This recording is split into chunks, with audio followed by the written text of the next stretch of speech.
पाचन तंत्र और आंतें हमारे शरीर की सबसे महत्वपूर्ण अंग है। अगर आपका पाचन तंत्र हमेशा स्वस्थ रहे, आंतें हमेशा स्वस्थ रहे तो आप पूरी ज़िंदगी कभी बीमार नहीं होंगे।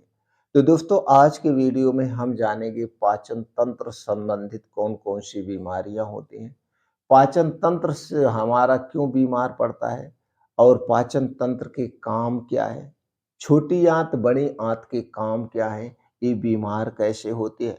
दोस्तों अगर हम सबसे पहले पाचन तंत्र की बात करें तो पाचन तंत्र में निम्न कौन-कौन से अंग आते हैं। दोस्तों पाचन तंत्र में आपका मुंह आता है, गला आता है, पेट आता है, छोटी आंत, बड़ी आंत, यकृत और अग्न्याशय आते हैं। अगर हम बात करें पाचन तंत्र से संबंधित जो समस्याएं होती हैं जैसे एसिडिटी, गैस, ब्लोटिंग, पेट में दर्द, दस्त, कब्ज, पाचन तंत्र में सूजन, ये सारी समस्याएं होती हैं। अगर हम बात करें तो अपने पाचन तंत्र की देखभाल कैसे करें, हमारा पाचन तंत्र बीमार ना हो, इसके लिए दोस्तों कुछ हमारे आपके बीच में औषधियां हैं, कुछ घरेलू नुस्खे हैं, उनका प्रयोग कर सकते हैं। तो चलिए दोस्तों हम उसके जानते हैं। लेकिन सबसे पहले हम जानते हैं कि हमारे पाचन तंत्र को बीमार क्या बनाता है। दोस्तों ये बाहर की जितनी भी चीज़ें हैं इन्हें खाने से हमारा पाचन तंत्र बीमार पड़ता है। तो हमें संतुलित आहार लेना चाहिए, पर्याप्त मात्रा में पानी पीना चाहिए, डेली नियमित योगा, प्राणायाम, मेडिटेशन करना चाहिए, तनाव कभी नहीं लेना चाहिए, धूम्रपान, अल्कोहल का सेवन कभी नहीं करना चाहिए और समय-समय पर कुछ खून की जाँचें करा के ध्यान देना चाहिए, अपने शरीर में कोई बड़ी बीमारी तो नहीं हो रही। अब की बात हम कर लेते हैं दोस्तों हमारे शरीर में जो आंत है इनका काम क्या है। दोस्तों आंतें पाचन तंत्र का एक महत्वपूर्ण हिस्सा होती है जो भोजन को पचाने और शरीर को आवश्यक पोषक तत्व प्रदान करने का काम करते हैं। हमारी आंतें दो प्रकार की होती है, छोटी आंत और बड़ी आंत। तो बात हम कर लेते हैं पहले छोटी आंत की। छोटी आंत दोस्तों यह भोजन का पाचन और पोषक तत्वों को अवशोषण करती है।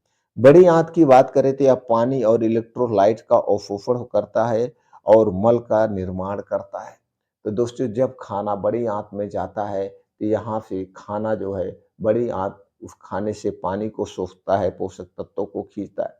अगर आपके आंतों में कोई समस्या है तो दोस्तों कई प्रकार की हो सकती है, जैसे irritable bowel syndrome, ulcerative colitis, Crohn रोग और डायवर्टिकुलाइटिस और गट माइक्रोबाइम इम्बैलेंस होता है। इन आंतों से संबंधित जो बीमारियां होती हैं, अब आंतों को हम अपनी देखभाल कैसे करें, इसके लिए भी वही अपनाना है जो पाचन तंत्र के लिए है।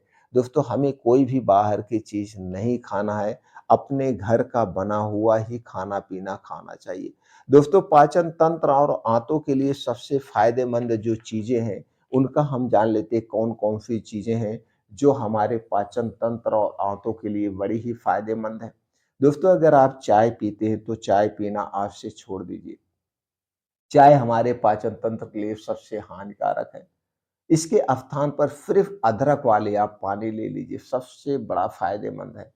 अदरक वाला पानी अगर आप पीते हैं तो इससे आपका पाचन तंत्र स्ट्रांग होता है और इसे बनाना बहुत आसान है। 1 कप पानी लीजिए, गैस में चढ़ा दीजिए, इसी में 1 इंच का अदरक का टुकड़ा डाल के इस पानी को इतना उबालिए, उबलते-उबलते पानी जब आधा हो जाए तो इसे आप दोस्तों दिन में 1 या 2 बार आप पी सकते हैं। इसे पीने से आपकी भूख बढ़ती है, पाचन तंत्र स्ट्रांग होता है, इम्यूनिटी स्ट्रांग होती है और दोस्तों आपके शरीर में कहीं सूजन है तो सूजन को कम करेगा, शरीर में दर्द है तो दर्द को दूर करेगा। और दोस्तों इसके अलावा आप तुलसी वाली चाय पी सकते हैं। तुलसी की चाय पीने से पाचन तंत्र मजबूत होता है, आंतों की सूजन कम होती है और शरीर की रोग प्रतिरोधक क्षमता बढ़ती है।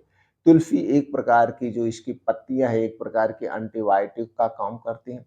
तो दोस्तों तुलसी का पानी भी बना के पी सकते हैं या तुलसी की चाय भी बना के आप पी सकते हैं, सबसे फायदेमंद होती है। तो दोस्तों उसके स्थान पर आप बनाना बहुत ही ईजी होता है। इसके अलावा दोस्तों एलोवेरा, एलोवेरा का जूस सबसे फायदेमंद है। एलोवेरा का जूस दोस्तों आपको मार्केट में मिल जाएगा या एलोवेरा का आप पेड़ लगा लीजिए और इसका जूस आप घर पे तैयार कर सकते हैं। तो एलोवेरा का जूस तैयार करने के लिए आपको कुछ नहीं करना है, बहुत ईज़ी सा होता है और अगर हम इसके फ़ायदे की बात करें तो एलोवेरा हमारे पाचन तंत्र को मजबूत बनाने में सबसे फायदेमंद है। यह पाचन तंत्र को सुधार करता है, आपकी आंतों में कहीं सूजन है, सूजन को दूर करता है और हमारे शरीर को डिटॉक्स करने का काम करता है। तो दोस्तों आप एलोवेरा जूस का प्रयोग कर सकते हैं। अब एलोवेरा जूस का प्रयोग कैसे करना है? इसके लिए दोस्तों 20 ml एलोवेरा जूस रोज़ सुबह खाली पेट और 20 ml पानी मिला के आप ले सकते हैं। बस इसे खाने से 1 घंटे पहले लेना है। कितने दिन तक लेना है? 1 हफ्ते 10 दिन आप ले लीजिए। अगर लंबे समय तक लेना है तो किसी भी आप पास के आयुर्वेदिक डॉक्टर से संपर्क कर सकते हैं। अगली चीज़ है दोस्तों जो सबसे फ़ायदेमंद है और इसे एक अमृत रसायन कहा जाता है, वो है त्रिफला चूर्ण। दोस्तों त्रिफला चूर्ण 3 फलों से बनाया गया है, हरड़, बहेड़ा और आंवला। त्रिफला चूर्ण सबसे फ़ायदेमंद है अगर आप गैस, कब्ज़, एसिडिटी से परेशान हैं, तो त्रिफला का सेवन कर सकते हैं। अगर आपके शरीर का वात, पित्त, कफ बढ़ा है, तो त्रिफला एक ऐसी औषधि है जो वात, पित्त, कफ तीनों को बैलेंस करके रखती है। अब आपके शरीर का ये वात, पित्त, कफ क्या है जो आप बार-बार सुनते आ रहे हैं? दोस्तों यही तो सबसे बड़ा है। अगर हमारे शरीर का वात, पित्त, कफ हमेशा बैलेंस में रहे, बढ़े ना, तो हम कभी बीमार ही नहीं, हमेशा स्वस्थ और निरोग बने रहें। तो दोस्तों हमारे शरीर का वात, पित्त, कफ बैलेंस में रहे, तो इसके लिए हमें क्या करना चाहिए? आप घर से बाहर की कोई भी चीज़ मत खाइए। चाहे वो खुली चीज़ हो, चाहे पैकेट बंद, चाहे डिब्बा बंद। बाहर की जितनी भी चीज़ें हमारे शरीर के लिए सबसे हानिकारक हैं। इसलिए बाहर की कोई भी चीज़ खाने से आपको बचना चाहिए। तो त्रिफला का सेवन कैसे करना चाहिए दोस्तों? अगर आपको गैस है, कब्ज़ है, एसिडिटी है, तो दोस्तों आपको क्या करना है, 1 चम्मच त्रिफला चूर्ण, इसे गर्म पानी के साथ रात में खाना खाने के 1 घंटे के बाद ले सकते हैं।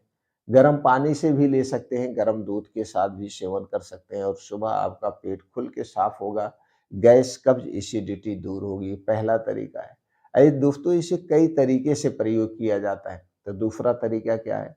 अगर आपके शरीर में कमज़ोरी मालूम दे रही है, आप ताकत के लिए खाना चाहते हैं, इम्यूनिटी बढ़ाने के लिए त्रिफला चूर्ण का सेवन करना चाहते हैं, तो दोस्तों इसका दूसरा तरीका है। दूसरा तरीका क्या है? दोस्तों तो दूसरा तरीका यह है, आपको लेना है 1 चम्मच 1 चम्मच त्रिफला चूर्ण और 2 चम्मच शुद्ध शहद चाहिए। शहद में कोई मिलावट नहीं होनी चाहिए, शुद्ध शहद। तो दोनों को मिला कर के शाम के समय जब आपको खूब अच्छी-सी भूख लगती है 4-5 बजे, तो दोस्तों ऐसे चाट लेना है। बस इसे चाटने के पहले और इसे खाने के कुछ देर बाद तक 2 ढाई घंटे तक कुछ भी नहीं खाना-पीना है।